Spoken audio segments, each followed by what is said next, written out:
Marketing Agency. Welcome, Daniel, to the show. Hey, how's it going? How's it going? So, Daniel, tell Mm. us about and share with us the story behind the creation of Rescue and Residence. What inspired you to start this? Yeah, so the how it got started story kind of goes back a long ways. So when I was a teenager, I was actually homeless for a while, and I would go from either sleeping on a mass transit system. So we had a bus and a rail system in Portland, Oregon, that would run from east to west mostly, and I would Hmm. get on it at one end and like go to sleep on there because it would run 24 hours and ride it all the way to the other end basically, and then someone would come along like, hey, you didn't get off at any point, like, oh, I must have missed my stop, and then I'd go back to sleep as they would ride it the other way, and I'd get some sleep there in an area where it's a little more public, a little more safe. It's a little bit at least it made me feel safer. I would sleep under some bridges at a skate park. I would sleep in the back of Goodwill trucks every once in a while. That Hmm. was one of the places where things were comfortable as well too, so it kind of made it a little bit easier to do.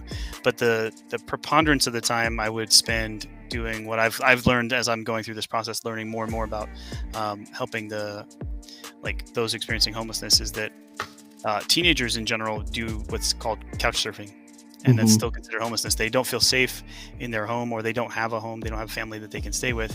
So then they kind of lean on their friends. They go from this friend's house and sleep at their house, and then they go to another friend's house, and they kind of rotate through them, Yeah. trying to keep themselves from feeling like they're putting too much of a burden on. And I definitely experienced that as a teenager, and so not really realizing it as much, I guess. As I got older and not really thinking back to that time as much, it kind of went to the back of my mind. But in 2021, right at the beginning of the year, decided with a friend, another Marine who'd been out for a long time, that we were going to start a podcast. So we started a podcast and we talked about social issues. We did things on like, what is the different construction for the government? Like, what are the different forms of government? What is our roles as citizens, and what's our relationships with other people in that society? And so Right. my degrees are all in political science. And so those were kind of the core concepts we were talking about. We talk about school districts. We would talk about redlining, and what we realized was that no matter what our main topic was, almost Yeah. every single episode we would talk about homelessness and how it was affecting different cities and society and America pretty badly right now. And what I kind of decided part of the way through it was, I've experienced this myself. I think I have a unique perspective, and I came up with kind of a unique solution. And I decided that I needed to start doing something about it instead of just talking about it. So I decided to take action and established my own nonprofit, because the first step in establishing a nonprofit is to try not to start a nonprofit, because trust me, you don't want to. Yep. The idea is there something else that is doing what this idea is? There's someone else already doing what I want to do, and can I just help them because they've already established it? That's a very difficult thing to do, and there is not. Unfortunately, there's nothing doing the kind of concept I'm talking about, so Hmm. I had to start it. Interesting. So, elaborate a little bit about the nonprofit. The what is Rescue and Residence? What is it? What when I met you, you told me it's about taking retired ambulances, right, and turning them into a mobile homes for uh, homeless Yeah, that's veterans. So yeah, I'd that's love to hear more about that. it's definitely the like attention gramming feature of it. Hmm. We are going to use exclusively ambulances that are retired, no other kinds of vehicles, because it comes up a lot too. Is like, why not use these? Why not use those? Hmm. And there's a pretty good reason for it, and we can go over that. But we are going to be working with the veteran who is experiencing homelessness at the end of the program. The last stage in their program is to actually design and build to their own personal specifications their own home in the back of a retired ambulance. So they'll then be able to take um, a new skill, a trade skill that they've learned while they've been going through our programs, and then this home that they can now drive as well, and move into a new location somewhere in the country, Yeah. and kind of get a new fresh start with a trade skill and a home to live in. And by moving to a new location, it really gives them a better chance at a fresh start. So there are several government auction websites. So whenever any government organization owns Hmm. property that they no longer have in service or has passed its particular service life, which a lot of times does not mean it's not functioning and not perfectly good condition. A lot of times vehicles with most government organizations have like a 5-year timeline. You're going to have them for 5 years and you're putting it up for auction, getting a new one, or 10 years. So they set kind of an arbitrary, we'll call it, timeline. And no matter what happens to that vehicle in that timeline, as long as it's still functioning up to that point, then they can auction it off. So you can get pretty good ones at auction. That's pretty cool. So we got our first one at auction almost by accident. That's a fun story if you want to have that one too. That first ambulance has a pretty good story. So I started the organization in December of 2021. In January of 2022, I started doing some research to kind of figure out this part we just basically answered. How do I get ambulances? So I started looking at auction sites and doing some more research, contacting ambulance sourcing companies like AmbuNet and some others.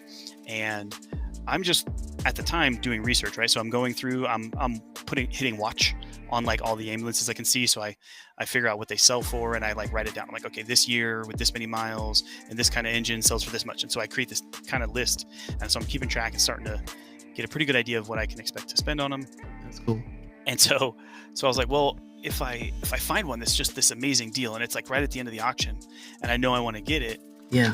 If it takes 48 hours to even get into the system or be able to bid or get your accounts verified or do any of that stuff, I don't want to be in that position. So I was like, let me make sure that I'll be able to bid. Let me get all the way to where I know that I can bid on an item and receive notifications that I've been outbid or whatever, right? So I go ahead, I find one that's still pretty early in its auction, is still really low, and I know based on my chart of stuff, right, it should sell for $15,000 or $20,000. So I was like, let me put a bid in at $5,000. Put a bid in $5,000, and I know I'll get outbid, and then I can see, okay, I get this email when I bid. I need to have this account linked, which I did have to do. I had to have my bank account linked to it, and it wouldn't let me bid. So it was pretty good that I got that done. And then I never got outbid.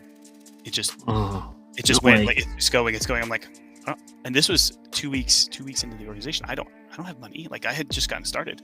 So I'm trying to figure this out. So auction close, I got up like calling people, hey, I need $5,000. We got to figure out how to pay for this thing now. And it's in Ohio. I'm not in Ohio. We're in California. So I'm like, how do we take care of that? So we luckily had a guy that on my board, he knows this guy who's in Ohio, who's like a Michelin star chef or whatever. He was on the TV show that was like the food truck challenge or whatever. That got second place or something. So I mean, he's this amazing chef that he knew, and he was like, yeah, I'll go pick it up. And he just parked it at his house. And so eventually we were able to fly out to Ohio in August of last year of 2022, drive it back with 3 of us. We drove nonstop 43 hours in August, cross country, no air conditioning. So that's oh man. It was definitely interesting. That is interesting. Non-stop, no air conditioning. Yep, didn't stop. So we had 3 of us. So with an ambulance, right, there's the bench kind of in the back. So one of us would sleep in the back, and one would be in the passenger seat, one would be driving, and then we'd rotate. And we just didn't stop driving, just drove all the way through. That's cool. So, all right, speaking about how you convert these ambulances, right? So what are some of the challenges you've experienced to convert them into these mobile homes? We're still really, really new, right? So I'm converting to our very first one, that same one that we drove back right now. Yeah. I've done a lot of research. There are a lot of really great videos giving tutorials on how these conversions happen. And actually, there's enough ambulance conversions already out there that my plan is in December, we're hosting a major event to try to bring all of the ambulance conversion folks that are out there, like the whole community, as many as who will come and visit with us. In September, an event you said, or December? December 8th through the 10th is when we're planning to host our big annual fundraiser, like a weekend-long music festival with the ambulance conversions being like the focal point of it, and get to show off a lot of these really cool builds that we haven't got to where we have a bunch of our own to show off yet, but the community is great, and these people will show off their builds and kind of get people's head wrapped around this idea. The first challenge is that they're very heavy to begin with, so there's a lot of extra materials and stuff to turning into making it an ambulance versus just being a house. So we start generally by needing to remove a lot of stuff, and that's kind of, I'm almost done with that stage. I'm not even at the actually get a chance to build it up stage yet.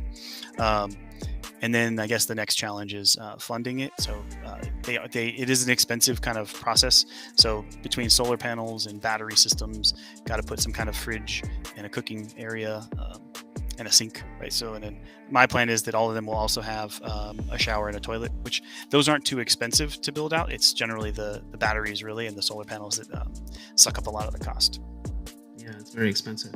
Well, I had the pleasure of seeing your prototype, start from nothing to really like almost done now. Yeah. At the show that we have at Indian Wells Southwest Church called Love Local, you brought your ambulance a few times, several times, as a matter of fact. And I love seeing it from nothing to now. It's just so beautiful. I just cannot wait to see your end result, Yeah, and it's not the method I'll take for any future design, but knowing that we're so early and that I'm doing this piecemeal, I'm still active duty and working in this office, on a regular given day. So I only get the extra time I can to really work. Thank you for your services, by the way. You're worth it. What is the future for rescue and residence? We actually ended up with this really, really huge opportunity. So I was able to locate a very unique, and I can't give a lot of the details about it, funding source. I had to propose basically a bigger plan than I'd ever really put together at this stage. And if when you tell me, you have to kill me, right? No, they just just kidding. Might not fund my program, so I don't want to do that. But no, we need the funding. Yeah, for sure. So they told me like, hey, tell us what your current plan would take for funding. Yeah. And I kind of had already put together a plan for a site that would have like parking for 6 ambulances and just enough amenities to support them while they lived there. And then our workshop, that was really like the whole thing. And then funding our staff, and basically between managing and paying for that property and converting 12 ambulances and paying the staff, it was $2 million for 2 years. And at that point it would have been solvent. We would have been self-sustaining and would be able to run without funding. And this funder was like, that's not enough. It's like smallest projects are 10 million. You need to go bigger, like figure out a bigger plan. And so I was like, okay. So I started scaling up, and at every instance conversation between me and them, it was like, no, go a little bigger, go a little big, do a little more. So it ends up now, and this is the final plan that I submitted, was an 80-acre property with 110 permanent house units on it. So those would be cabins, anywhere from 3-bedroom, 2-bathroom down to 1-bedroom, 1-bathroom small units. So we could support families who need it when they move in. But also what's cool about those 3-bedroom, 2-bathrooms is each of the rooms, the bedrooms, have an individual outside door. So if I don't need capacity for a family, I can also put 3 individuals into it, and they can share the kitchen and bathroom spaces. So it gives us a lot of flexibility with those buildings. 50 RV parking spots, and that's just the start. So 50 RV parking spots, a community center, an American Legion managed veteran training center, our ambulance conversion workshop, and an event center. The community center will include sports facilities like basketball, tennis courts, and a gym itself, and like a convenience store, because it's basically going to run a lot like a campground. That's kind of how we're going to actually permit it and do everything else with it. So all in all, put it together, it's a over 5 years build plan and fund plan. It's a $53 million project, and it got funded. It did? It did. Yeah. Our program got selected. So. Oh my God. Congratulations. Thanks. Yeah. It's kind of exciting. I honestly am kind of still pinching myself, not 100% sure it's real. But that's where we are going forward, and then grow from there, right? So get this up, get it solvent, and then my plan is to try to build one of these outside of every major metropolitan area, somewhere within 3 to 4 hours worth of a drive, so we could do major outreach in the cities, say come out to the rural area, come live on our ranch, go through our entire process, and then move on into somewhere else in the country with a new trade skill and a new place to live. Well, congratulations. That is amazing story. Thank you. I'm so glad. You see a real surprise face. You didn't know. Yeah, no, I didn't know. I'm like, what? Are you kidding me? Yeah. I am so thankful that your dreams are coming true, honestly, Daniel. So, you know what? I'm just gonna put out your QR code on the screen for everybody to scan your website and check it out. And your, can you tell everybody how they can reach you, and what can we help you with? What do you need from us? Yeah, so right now, everything's on our website. So if you go to rescueresidence.org, across the top is all of our social media, and we have something everywhere. So if there's a social media type that you like, you can get in touch with us through those. I will say, like, TikTok is usually just video announcements similar to what we have on Instagram. Haven't done a whole lot of TikTok specific content, but we will eventually get there. But you can still contact us through there. So pretty much any of them, if you message on it, I can respond very quickly. Right now, we're actually running a live auction. I was just gonna ask you that, actually, like, because I heard you're running an auction. Yeah, we started it. Tell us a little bit more about that. So I ran a 24-hour live stream from the 3rd to the 4th of July, with the intent originally being 24 hours. I was online for 24 hours, live stream on YouTube. That's a lot of coffee, man. Yeah, it was a lot of coffee and energy drinks, and eventually beers. And that's the last couple of hours was the beers. It was just interesting. But like it did not end up the way I kind of expected it to end up, which was enough people coming to really close out all the auctions in that 24-hour period. So I extended it 24 more hours. I was like, I'm going to sleep, but the auctions will remain open.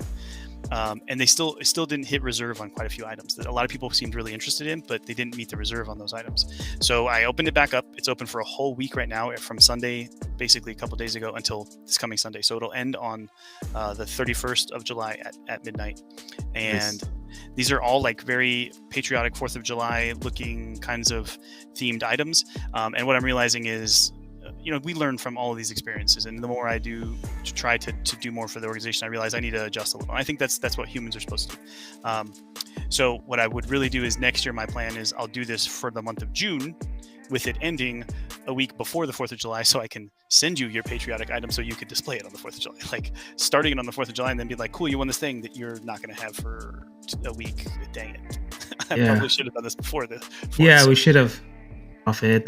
Thanks, Daniel, for coming on the show of What Is Your Story. I'm your host, Louis Sarkis, and I want to hear you guys' story. Reach out to me. I want to show the world your story.